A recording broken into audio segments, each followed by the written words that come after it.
Olá a todos, está começando mais um webinar do Fórum de Reportagem sobre a Crise Global de Saúde. Hoje nós falaremos sobre a crise da pandemia no continente africano, mais especificamente em países de língua portuguesa. Continente, sabemos, vários países complexos, cada um com sua característica, cada região com sua característica específica. Um tanto quanto complicado falar de todos, né, de uma vez. Então a gente definiu justamente por aquilo que nos facilita na comunicação, que é a língua portuguesa. Hoje nós chamamos a Inês Fronteira, ela é pesquisadora do Instituto Novo, da Universidade Nova de Lisboa, correto, professora? Sim. Instituto de Higiene e Medicina Tropical. Muito obrigado pela sua participação. A Inês, ela foi uma das colaboradoras de um artigo publicado, se eu não me engano, em novembro do ano passado, dezembro do ano passado, junto com outros pesquisadores, justamente em que analisava a situação da pandemia em países de língua portuguesa. Hoje ela vai tentar conversar conosco aqui, dar sua contribuição sobre o panorama, sobre como estão as coisas. Nós também devemos ter a participação do Dionísio, que ainda não entrou, ainda não chegou. O Dionísio ele é professor de Angola. Também talvez teremos uma participação em vídeo gravado de uma jornalista, Neuza Silva, também de Angola, para falar um pouquinho para nós como está a situação da pandemia por lá. Para começar o assunto, é bom a gente dar um contexto, né, sobre como está a pandemia na África. No começo de julho, se eu não me engano, foram mais de 620 mil casos, se eu não me engano, casos ativos registrados, que foi o recorde, e um indício claro de que a terceira onda, ou a terceira vaga, como dizem também, está começando, está ocorrendo lá, né? Além disso, também há o problema das vacinas. O programa internacional COVAX, produzido não, apoiado pela OMS, com outros institutos, não chegou às metas estabelecidas, né? Teve aquele problema da Índia, das indústrias da Serum, terem que destinar as doses para o mercado interno. Então a gente chamou a Inês, também o Dionísio aqui para conversar um pouco com a gente. O Dionísio ainda não entrou, como eu falei há pouco. E agora eu queria passar a palavra para a professora Inês, para primeiro ela ficar à vontade para se apresentar, e também agradecê-la aí pelo tempo de tarde lá, se eu não me engano, 2 horas, né? Em Lisboa, professora. Muito obrigado. Muito obrigada, Daniel, por este convite. É um prazer estar aqui convosco hoje para falar um pouco sobre este assunto. De facto, este convite do Daniel surge depois da publicação de um paper em que eu e o professor Paulo Ferrinho, ambos do Instituto de Higiene e Medicina Tropical da Universidade Nova de Lisboa, nos debruçamos sobre a pandemia nos estados e territórios de língua oficial portuguesa, portanto não só nos africanos, mas também em Macau, que durante muito tempo foi foi uma região sobre administração portuguesa, neste momento faz parte da China, tem um regime especial de transição com a China, mas também Timor-Leste, a própria Guiné Equatorial, que entrou para a comunidade dos países de língua oficial, de língua portuguesa, e portanto olhámos um bocadinho para tudo aquilo que se estava a passar nestes países.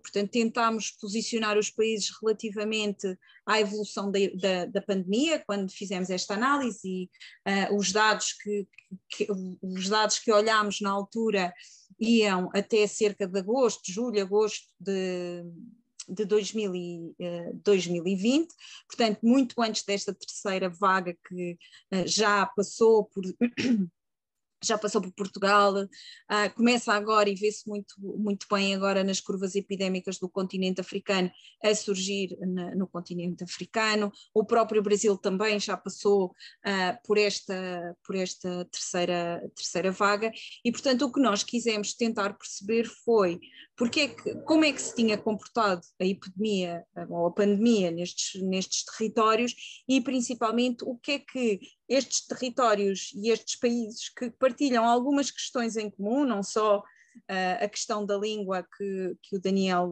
referiu na sua apresentação, mas também outros aspectos históricos, não é? Colonialistas, inclusivamente, para os países africanos de língua portuguesa, a própria organização do Estado, a própria organização dos sistemas de saúde, que é algo também que vale a pena considerar, mas como é que os países se tinham organizado e como é que os diferentes sistemas tinham, de facto, ou não tido algum impacto sobre a pandemia, a sua evolução ao longo do tempo.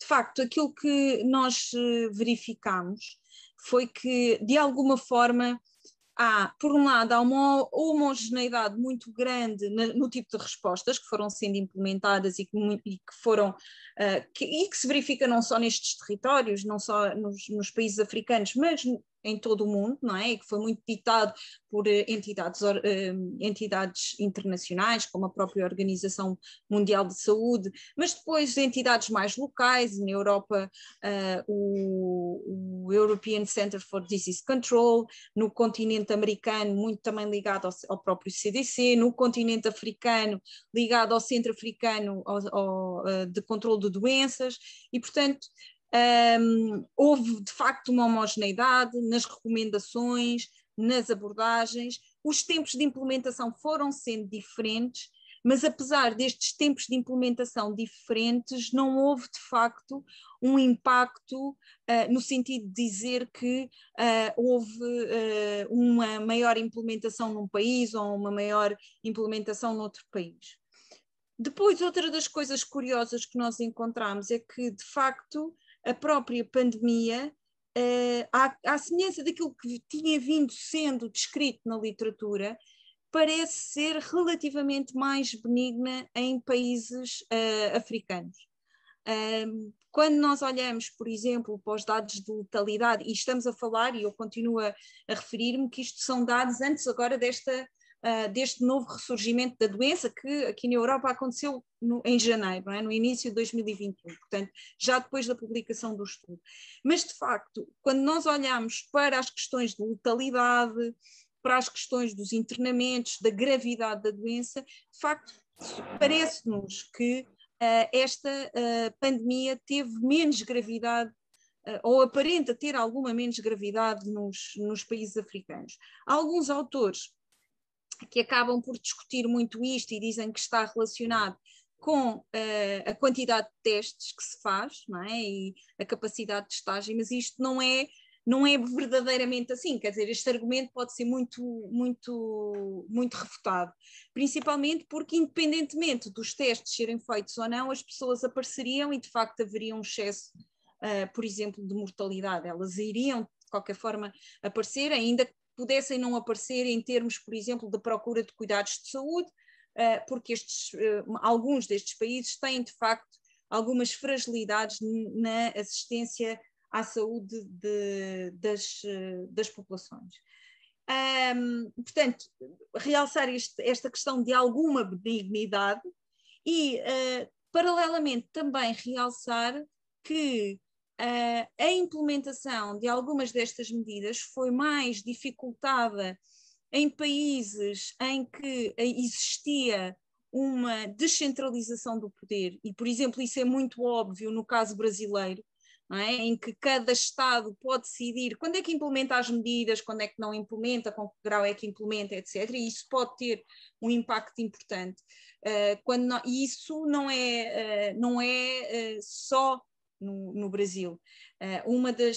Nós no Instituto fizemos agora recentemente um estudo que procura olhar para a organização do Estado e a resposta à pandemia e, de facto, quando nós temos uma descentralização do poder, da decisão política em saúde, tende a haver uma maior heterogeneidade na aplicação destas medidas que depois se pode refletir numa maior exacerbação dos casos. Outras questões que também surgiram desta análise foi que aspectos estruturais que já se compreendiam para outros aspectos de saúde, nomeadamente a dependência dos parceiros, e posso-vos dar um exemplo muito concreto, que é a dependência relativamente ao fornecimento de equipamentos de proteção individual, quando todos os países, e todos eles fecharam as suas fronteiras de algum modo, ou restringiram a circulação transfronteiriça, o que aconteceu foi que os equipamentos demoraram, por exemplo, a chegar, e ao demorarem a chegar, podem ter exacerbado também um pouco mais a própria epidemia. Depois, outros aspectos interessantes é que o que se verificou com esta doença nestes países, mas também em muitos outros, é que esta é também uma doença da desigualdade. Portanto, foi nestes dados que nós inicialmente analisámos e que agora penso que não andará muito longe disto também, foi uma doença que afetou os mais pobres. Curiosamente, no Brasil, a epidemia começa de uma forma mais engraçada, digamos assim. Começa essencialmente nas camadas nos estratos sociais mais altos, pessoas que tinham viajado para fora do Brasil e que trazem a doença, mas que rapidamente a transmitem aos estratos sociais mais baixos, e é nos estratos sociais mais baixos, nas pessoas que já tinham alguma desvantagem social acumulada, que depois esta doença se propaga com maior facilidade e que afeta mais as pessoas. E isto é um padrão que se verifica em todos os países, também um padrão muito urbano, não é? E isto também faz muito sentido no contexto africano, onde nós temos, por exemplo, Angola, que é um país com uma baixa densidade populacional, mas com grandes concentrações em zonas urbanas, por exemplo, em Luanda, não é? Nós temos uma concentração, uma densidade populacional muito elevada, e de facto esta pandemia é trazida para as zonas urbanas e lentamente ela se vai propagando às zonas rurais, mas nunca com muita expressão.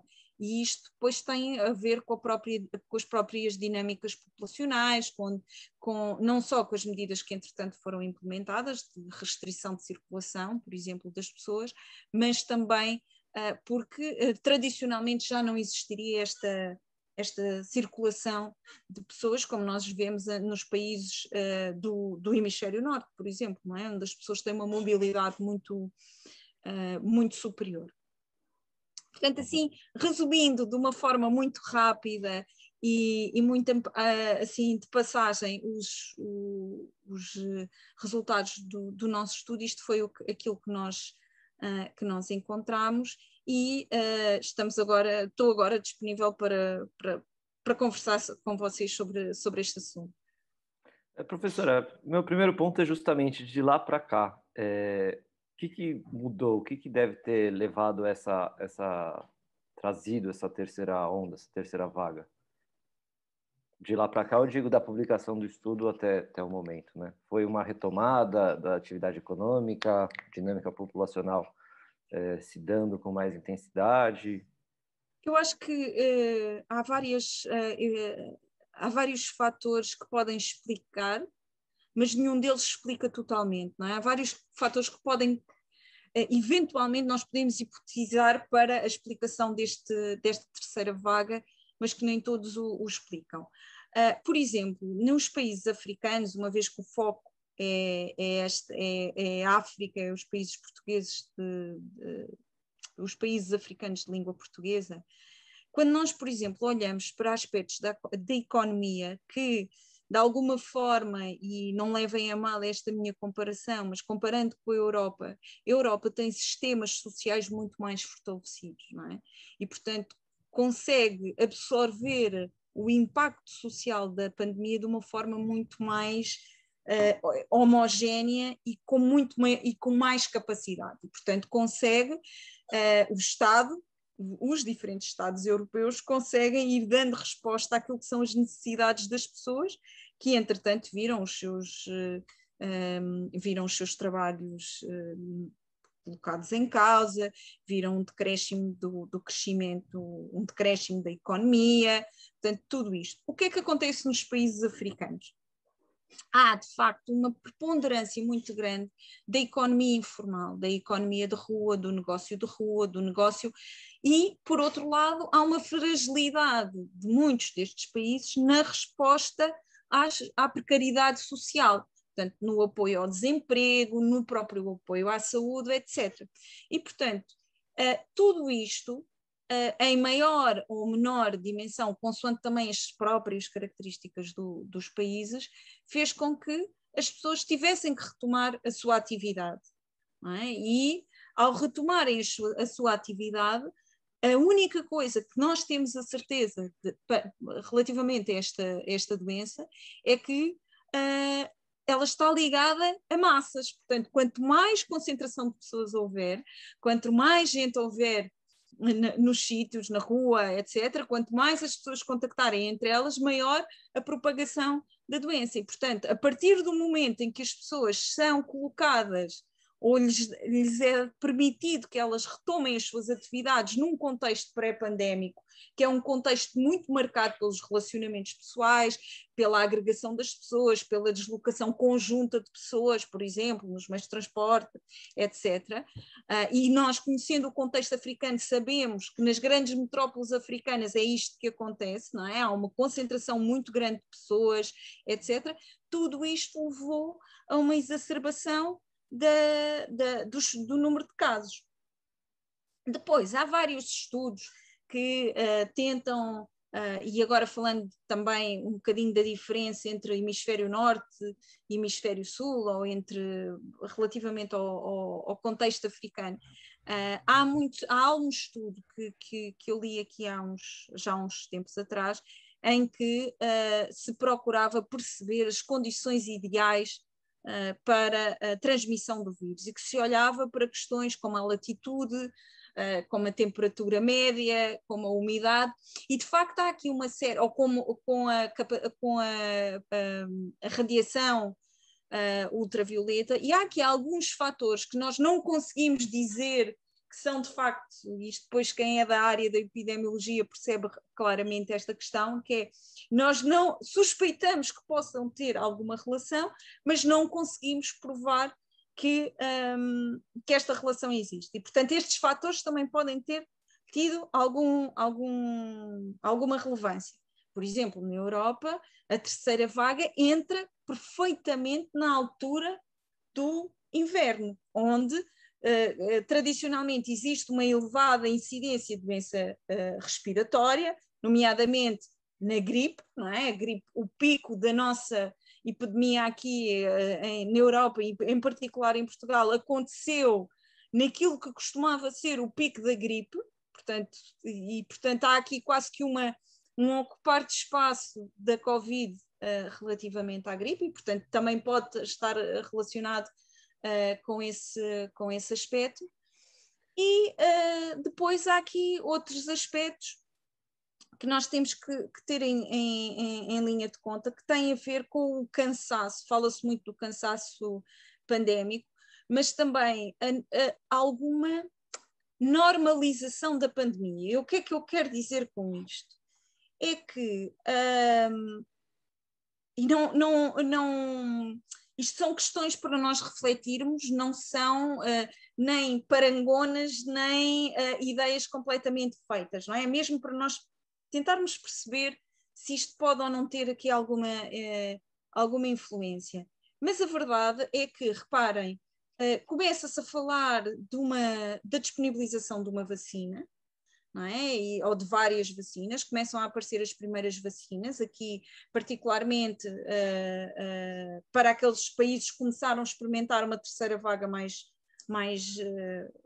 precocemente, em 2021, mas começa-se a falar da disponibilização das vacinas, começam-se a vacinar algumas pessoas. Depois, concomitantemente, também vão aparecendo uma série de tratamentos para a própria Covid, uns com maior eficácia, outros com menor, mas com algumas ideias de tratamento. A própria medicina habitua-se à Covid no sentido em que há um aprendizado já feito da primeira vaga, da segunda vaga, como é que reagem os doentes, o que é melhor, o que é pior, o que é que se pode fazer, o que é que não se pode fazer.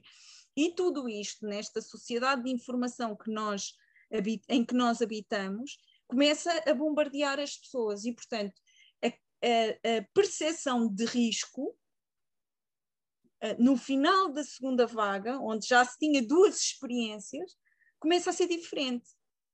E ao começar a ser diferente, pode também ter tido aqui algum impacto nas pessoas que foram adotando comportamentos que se calhar poderiam facilitar mais a própria propagação da doença. E ao fazer isto, então nós começamos a ter uma subida de casos.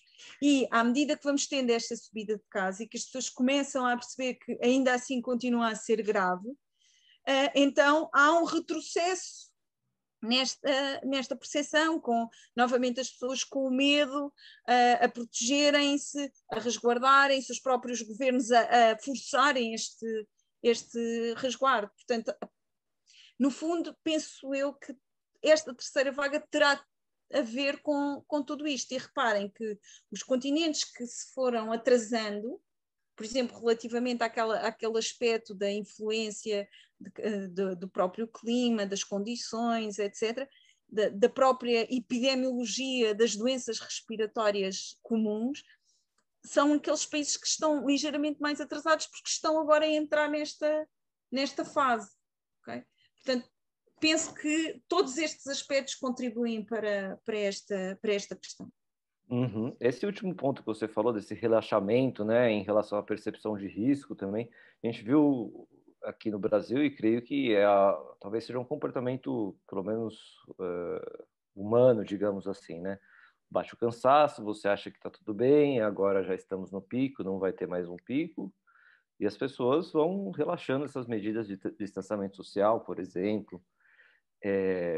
Enfim, como você disse, são vários fatores aqui, a gente vai debatendo, conversando, justamente especulando sobre o que pode ter levado essa terceira onda.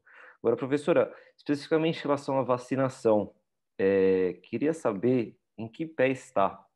No começo, não sei se a gente já estava ao vivo ou se era na nossa conversa antes de iniciar o webinar, eu tinha comentado que justamente deu esse problema com o consórcio mundial da COVAX Facility, poucas vacinas foram enviadas ao redor do mundo, e eu queria saber agora, como é que está esse processo de vacinação em Angola, por exemplo, em Moçambique, Guiné-Bissau? A situação de Angola eu não conheço, não conheço mesmo, mas tenho alguma informação sobre a situação, por exemplo, na Guiné-Bissau, em Cabo Verde e em Moçambique. E também, curiosamente, na Somália. E então o que é que tem estado a acontecer? E antes disso eu queria acrescentar só mais uma coisa, Daniela, relativamente a esta questão também da terceira vaga, mas também para nós vermos o que é que são as diferentes percepções da pandemia. E tem a ver com esta questão da vacinação também. Então eu vou contar uma pequena história, não é nada extraordinário, mas no outro dia eu estava a dar uma aula e um dos meus alunos é médico de saúde pública na Somália.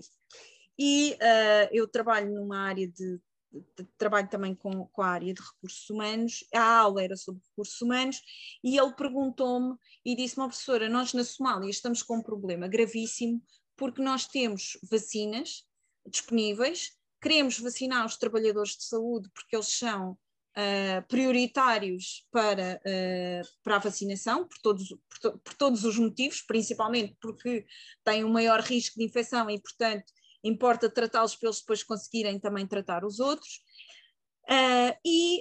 Nós temos um problema, porque os nossos profissionais de saúde são maioritariamente mulheres, e apesar de nós termos neste momento vacinas para vacinar toda a gente, todos os profissionais de saúde, algumas delas estão inclusivamente perto do prazo de validade, nós não estamos a conseguir vacinar porque as pessoas se recusam a tomar a vacina.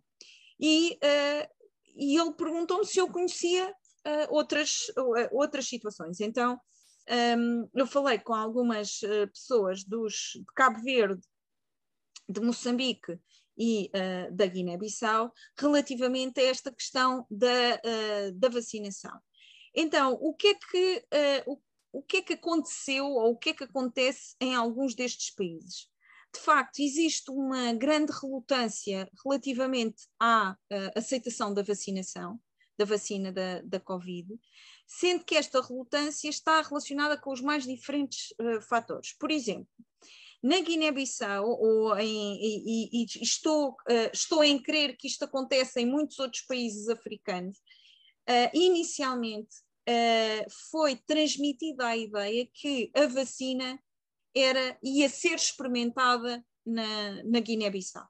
Há um historial, infelizmente, de safari científico em África, em que os investigadores do norte vão testar os seus fármacos, os seus produtos, vão colher dados e não dão retorno às populações e, no fundo, há alguma exploração científica das populações destes países. E, portanto, quando começou a surgir esta ideia, a vacinação não foi bem aceita, a vacinação da Covid não foi bem aceita. Isto é um dos fatores. Depois, nós já falámos aqui que a pandemia parece ter uma expressividade diferente, ligeiramente inferior no continente africano.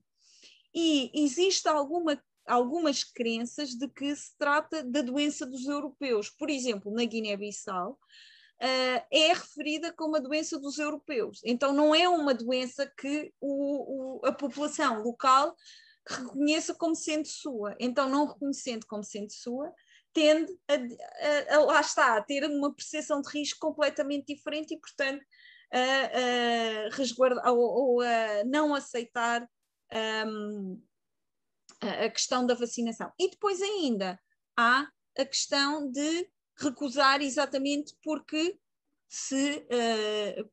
exatamente porque acha que ouviu e viu nos meios de comunicação social todas as notícias que foram saindo e toda a confusão e cacofonia que foi sendo feita relativamente aos efeitos secundários das vacinas. Portanto, isto é um aspecto. Relativamente à questão da vacinação nos países mais pobres, a questão é que, enquanto nós não conseguirmos garantir, no fundo, uma percentagem de imunização no globo suficiente para diminuir a circulação de vírus na população global, nós vamos ter sempre um problema. Ou seja, se nós temos deslocação e sabemos que vivemos num mundo globalizado, onde a mobilidade das pessoas é muito elevada, se nós temos um país em que temos uma baixa cobertura vacinal, onde a doença circula com mais facilidade e temos movimentos desse país para outro contexto completamente diferente, então nós vamos ter sempre um problema. Então, se queremos controlar a pandemia, se queremos controlar, não no sentido do seu desaparecimento, porque a tendência será para uma endemidade da Covid, desta infecção, mas controlar no sentido da sua gravidade, então temos como mundo garantir uma homogeneidade na proteção de todas as pessoas. E isso só se faz através de uma concertação, não é, entre as diferentes nações e com a ajuda dos países mais desenvolvidos aos países de baixa renda para garantir que todos têm, de facto, acesso à vacina. Mas a questão não é só ter o acesso físico à vacina, portanto, as vacinas estarem nos países, mas é sim ter a aceitação por parte das populações nos diferentes países dessa vacina. E aí, infelizmente, não há a organização internacional que nos salve, porque quem nos salva são as pessoas nos locais que conhecem as populações, que sabem porque é que as populações aderem ou não aderem à vacinação e que podem fazer aquilo que se chama a saúde pública de precisão, que é ajudar as pessoas a perceber que aquilo de facto é importante para elas e para a comunidade no geral, e a fazer intervenções muito claras e definidas, e é por isso que é de precisão, porque são precisamente para aquelas pessoas e para aquela população, e ajudá-las a aceitar a vacina. Uhum. É interessante que dessa última fala que mostra justamente essa conexão macro e micro, né? O macro inevitável, as nações não estão separadas, por mais que queiram estabelecer as fronteiras, o movimento global populacional existe. E com certeza todos, ou boa parte, tem que ser vacinado para que isso não seja mais um problema mundial. E nesse aspecto micro, achei muito interessante essa parte da saúde de precisão, porque aqui também, aqui no Brasil eu digo, tem muito essa parte da falta de propagandas incentivando publicidade, incentivando a população a tomar vacina. E dos aspectos que você citou, achei muito curioso acho que foi um dos primeiros que você falou, e se relaciona até ao que você comentou no começo da fala, da relação colonialista, né? De cientistas, pesquisadores europeus, americanos, ou às vezes até brasileiros mesmo, irem para países da África para fazer essa exploração científica, se eu não me engano foi o termo que você usou, e Um safari científico. safari científico, exato, e não darem retorno para a população. Isso acaba minando a confiança, né? Sim, E sim. casa também com a parte da percepção de risco que você havia comentado.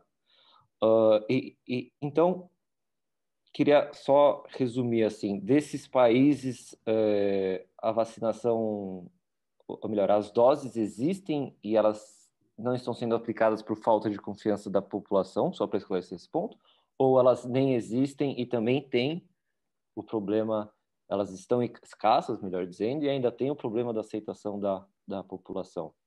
Como a gente Eu pode... penso que tem mais a ver com essa segunda parte, que é, existem, elas são em número reduzido, são para grupos-alvo muito bem definidos e identificados. Por exemplo, o Cabo Verde, neste momento, estará à volta com 60% da sua força de trabalho em saúde, mais ou menos vacinada, mas concomitantemente também existe recusa de vacinação entre os profissionais de saúde.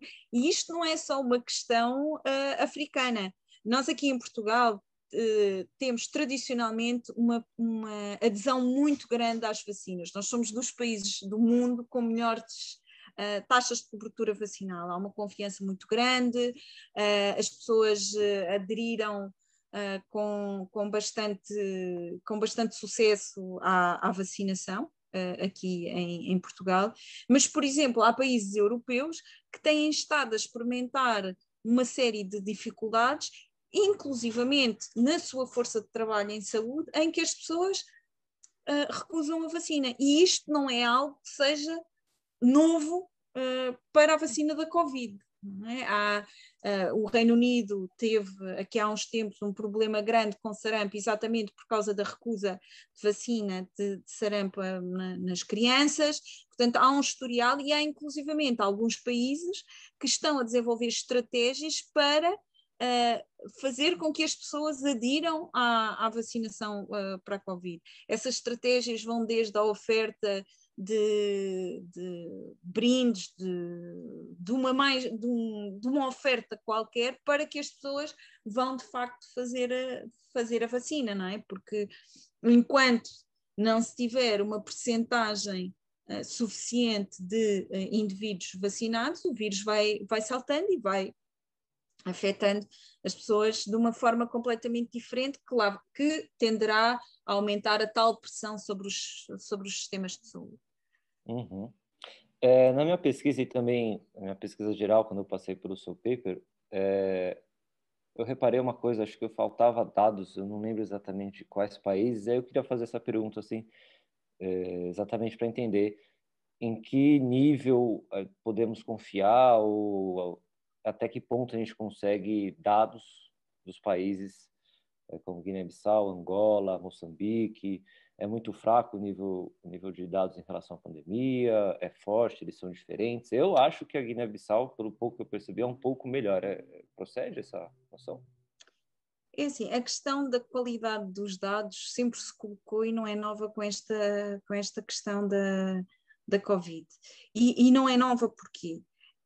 Na maior parte dos casos, estes dados acerca da Covid, nomeadamente do tipo dos novos casos e também das mortes por Covid, mas em particular dos novos casos, advêm de sistemas de vigilância epidemiológica. E estes sistemas de vigilância epidemiológica, como o próprio nome indica, servem para fazer vigilância epidemiológica, para alertar as autoridades, para as autoridades irem investigar se estamos ou não estamos perante uma epidemia, como é que a epidemia está a evoluir. Normalmente são sistemas pouco sensíveis, no sentido em que são sistemas que é como se nós estivéssemos a olhar para uma peneira, não é? Com uma malha grossa, então, com uma malha relativamente grossa para apanhar, grossa ou pronto, mais fina, que é para apanhar tudo, apanha tudo, não é? E depois desse apanhar tudo é que se vai ver o que é que de facto é doença e o que é que não é doença. Com esta questão da Covid e repare, esta pandemia acontece numa altura em que nós temos uma sociedade completamente, diametralmente oposta da sociedade que nós tínhamos há 50 anos, até, se calhar eu atrever-me a dizer há 25 anos até, que é uma sociedade em que todos nós atualmente estamos habituados em pegar no nosso celular, procurar uma informação e obter essa informação numa questão de segundos. E, portanto, esta pandemia trouxe isso, não é? A necessidade de informação, a informação a cada minuto, a cada segundo. E os sistemas de vigilância que nos dão estes dados de novos casos não estavam preparados para dar este tipo de resposta. Eles dão uma resposta completamente diferente, uma resposta que muitas vezes se baseia num ir e vir, num confirmar, num desconfirmar, etc. E, portanto, a informação tem esta questão de sensibilidade, esta questão de rapidez. O que é que nos salva no meio disto tudo? É que é indicativo, não é? E salva-nos que podemos considerar, hipoteticamente, que o erro é igual em todos os países. Portanto, quando nós comparamos, podemos estar a comparar com o erro, e com certeza que existirão muitos mais casos do que aqueles que nós sabemos, e que são os casos assintomáticos, são os casos das pessoas que têm sintomas ligeiros e que nunca contactam as autoridades de saúde, são o caso das pessoas que têm sintomas, mas que nem lhes passa pela cabeça que é Covid, etc. Portanto, mas nós podemos partir do pressuposto que isto é igual em todos os países e, portanto, aí conseguimos fazer esta comparação de dados. Relativamente à morte por Covid, é um bocadinho mais complexo. Também era algo que já se sabia ser um problema dos sistemas de informação em saúde pública. São os sistemas de informação sobre óbitos, em que, em alguns países, nomeadamente nos países mais frágeis, com mais de rendimentos mais, tendencialmente, países de renda baixa, em que os sistemas de notificação de óbito e de confirmação das causas de óbito são mais frágeis, não é? Mas pronto, a questão é que esta questão da qualidade dos dados sempre se colocou, mas eu considero que nós temos que trabalhar com os dados que existem e partir do pressuposto que o erro é semelhante em tudo, em todos os países, em todos os contextos e, portanto, é comparar desta forma. Nós sabemos que não é bem assim, mas em média será mais ou menos assim e, portanto, temos que confiar nestes dados. É por isso que depois se fazem os tais, também para contrabalançar esta questão, se fazem por vezes os estudos de seroprevalência, em que esses sim, no fundo vão olhar para análises para o sangue das pessoas, assim de uma forma muito simplista, olham para o sangue das pessoas e fazem a titulação de anticorpos. Normalmente são anticorpos, pode ser também antigênio, mas o mais frequente até é ser anticorpo, e veem quem é que teve uma resposta imunitária. E quem teve uma resposta imunitária, independentemente de ter tido uma doença grave, uma doença ligeira ou ser assintomático, esteve em contacto com o vírus e, portanto, esteve em alguma altura da sua vida infectado. E daí que depois a seroprevalência, não é? Os estudos de seroprevalência que sirvam para contrabalançar estes casos e estes números que surgem destes sistemas de vigilância que têm os problemas que já são conhecidos. Uhum. Deixa-me só acrescentar uma coisa, Daniel. Claro. Eu acho que aqui há uns tempos eu li um livro de um filósofo, eu penso que ele é norte-americano, que é que se chama O Vírus na Era da Loucura, acho que na Era da Loucura. E uma das coisas que ele diz, que eu acho que ilustra muito bem esta fase que nós vivemos, é que diz que nós fomos, e isso também é muito focado no nosso paper, nós fomos acometidos de várias epidemias. Primeiro a epidemia do SARS-CoV-2, a pandemia do SARS-CoV-2, mas depois também a pandemia da informação. Nunca, nós, humanidade, tínhamos sido bombardeados com tanta informação em tão pouco espaço de tempo e com tanta intensidade. E ele diz que, dá um exemplo engraçado, que em relação a esta questão dos números, quantos casos é que temos, por exemplo, aqui em Portugal, todos os dias nós sabemos quantos novos casos tivemos, qual o número de internamentos, o internamentos em cuidados intensivos, o número de mortes, etc. E ele diz, imaginem o que era se nós fôssemos na autoestrada, numa estrada qualquer, e de 5 em 5 quilómetros nós tínhamos um painel que indicava quantos acidentes é que tinham existido naquele espaço de tempo, quantos mortos tinham resultado desses acidentes, quantos feridos tinham resultado desse acidente. E, portanto, isto também colocou uma pressão muito grande sobre as pessoas. E há um questionamento. Uma coisa é a investigação científica e o trabalho que precisa ser feito para perceber a pandemia, e outra coisa é a necessidade de bombardear com esta informação as pessoas em detrimento de preservar algum pouco da sua sanidade mental. Eu não estou a dizer que não se mostrem os números. Eu estou a dizer que os números devem estar disponíveis, acessíveis a todos, em algum lado. Não sei se é preciso todos os dias nós gritarmos a céu aberto o que é que aconteceu naquele dia. Mas eles têm que estar disponíveis. Uhum. Para orientar a ação dos especialistas, mas de fato essa é uma questão que talvez só com um distanciamento histórico daqui a alguns meses, talvez anos, a gente consiga de fato entender melhor os impactos dessa infodemia, né? Uma outra palavra, esse excesso de informações. Professora, a gente está quase chegando aqui no nosso final, você tem uma reunião agora às 11, né? Eu queria fazer uma última pergunta para fechar. Não sei o nível de complexidade dessa pergunta, se vai ser muito extensa, mas só queria esclarecer o que você tinha dito no começo, em relação até à origem colonialista, né? Em relação aos países de língua portuguesa, em especial os da África. Como isso, essa distância, o processo histórico de colonização ainda impacta na sim. pandemia? Não, eu quando não disse nesse sentido. O sentido que eu queria dar era que estes países partilham têm muitas coisas em comum, os países africanos. Por exemplo, a raiz do direito destes países de Angola, de Moçambique, de Cabo Verde, de São Tomé e Príncipe, da Guiné-Bissau, é uma raiz de direito comum e muito semelhante ao direito português. Então, por exemplo, a própria questão da organização do sistema de saúde, não é? No modelo beveridgeano, que basicamente quer dizer que são financiados através de impostos, não de impostos, desculpem, do Orçamento Geral do Estado e não por seguros sociais. Portanto, isto também é uma herança, não deixa de ser uma herança e algo que une estes países. Portanto, o que eu queria dizer era exatamente isso, não é com a influência do passado colonialista, não tem a ver com aquilo que foi deixado na própria organização dos países.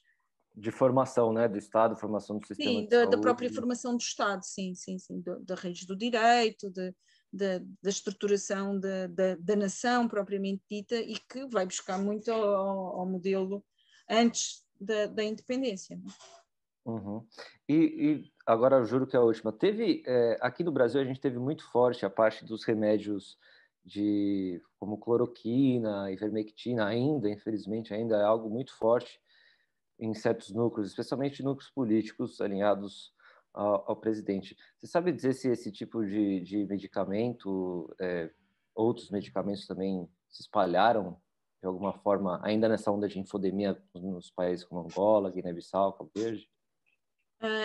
Na Guiné-Bissau foi comprado aquele chá de Madagascar, que a certa altura foi apresentado como sendo uma das curas, não é, para a Covid, e isso foi documentado. Em Cabo Verde não tenho nota de que tenha havido assim esse tipo, de uma forma geral, não quer dizer que depois em particular isso não aconteça.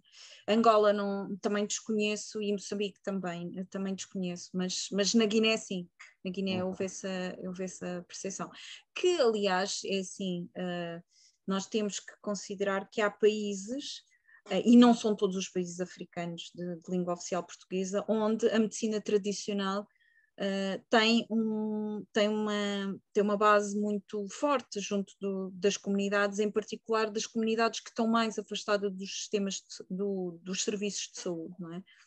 E portanto também não é nada que surpreenda por esse lado, não é? Portanto, quando nós olhamos para outras doenças endémicas, nós sabemos que existe já esta abordagem da medicina tradicional, sem evidência, para tratar as doenças. Perfeito.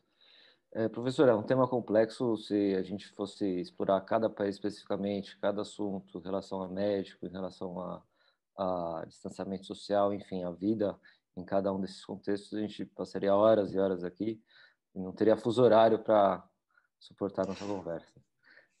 Para finalizar, queria saber, tem alguma coisa que eu não perguntei que você acha relevante dizer? Não, é como o Daniel disse, eu acho que havia aqui muito material para discussão, mas estou satisfeita, de uma forma geral, estou satisfeita com a nossa conversa.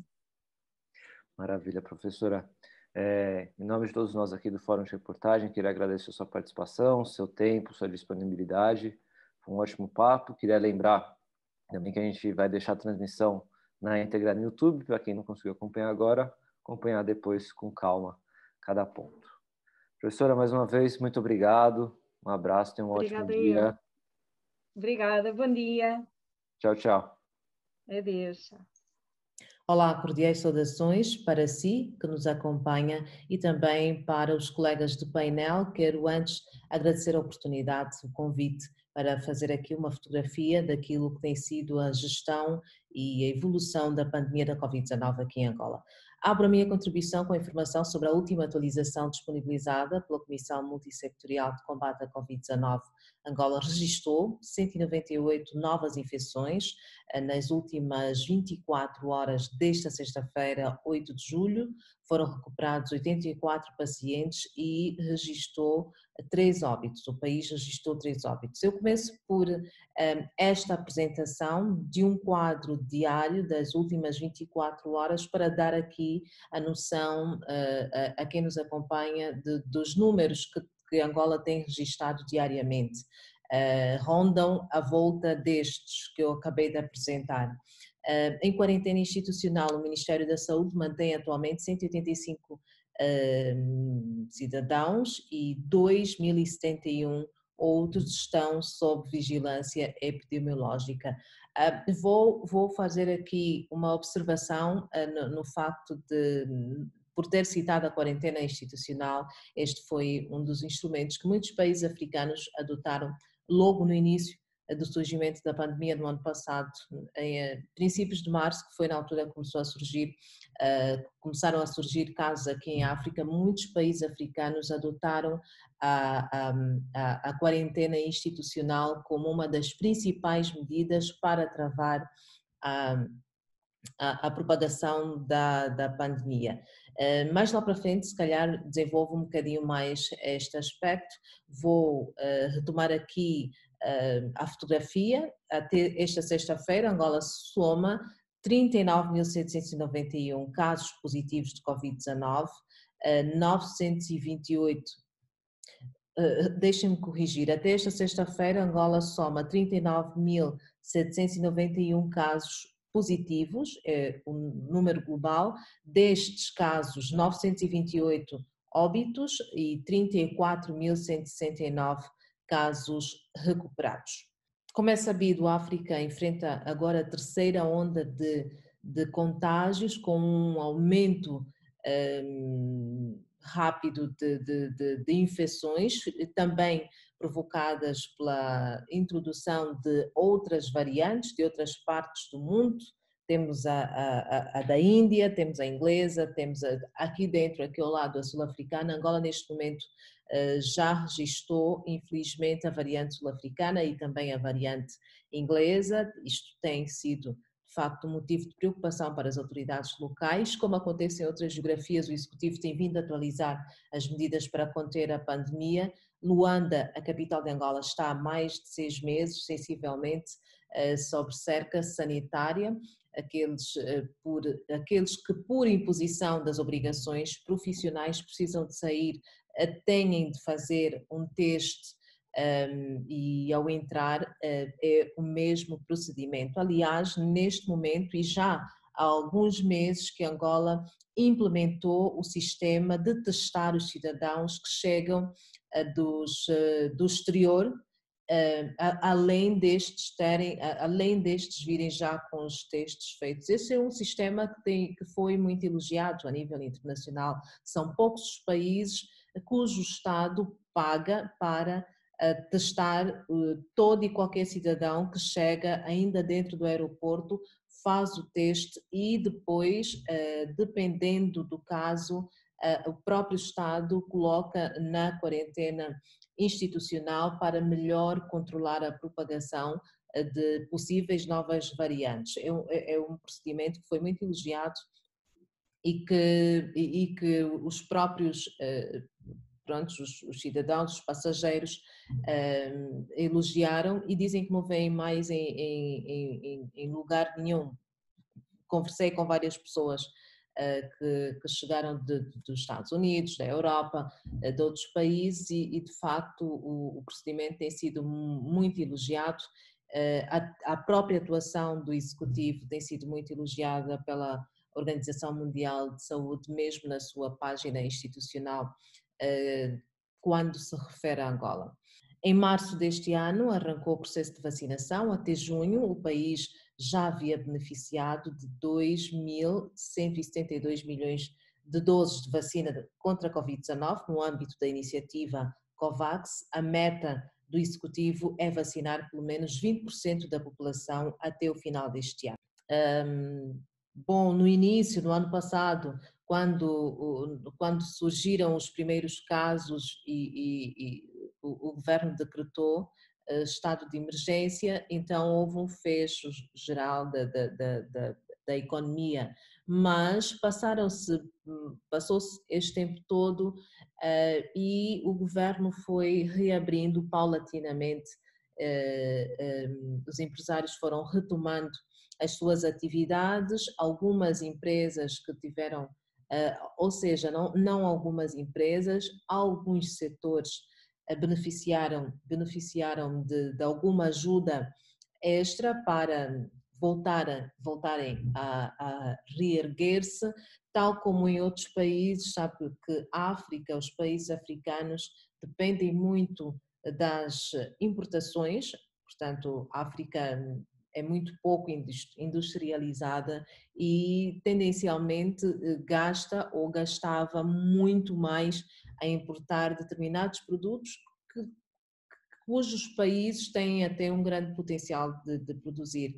Uma das coisas boas que a pandemia trouxe, se é que há alguma, eu posso dizer, é de facto esta tendência para o país virar-se de todo para a agricultura, a industrialização. É de facto uma prioridade aqui em Angola o setor agrícola. Tem havido financiamentos, vários financiamentos para o setor agrícola e industrial e uma atenção muito grande, e com isso foi possível reduzir um bom número no plafond alocado anteriormente às importações. Este plafond sofreu uma acentuada redução. Também notamos uma tendência muito grande dos países africanos virarem-se mais para si, portanto, ou para os países vizinhos, o que antigamente não acontecia muito. Pronto, basicamente penso que terei partilhado quase tudo sobre a gestão da pandemia aqui em Angola. Eu espero voltar numa próxima oportunidade e espero ter conseguido passar a fotografia não exata, mas aquilo que é minimamente a realidade da gestão da pandemia aqui em Angola.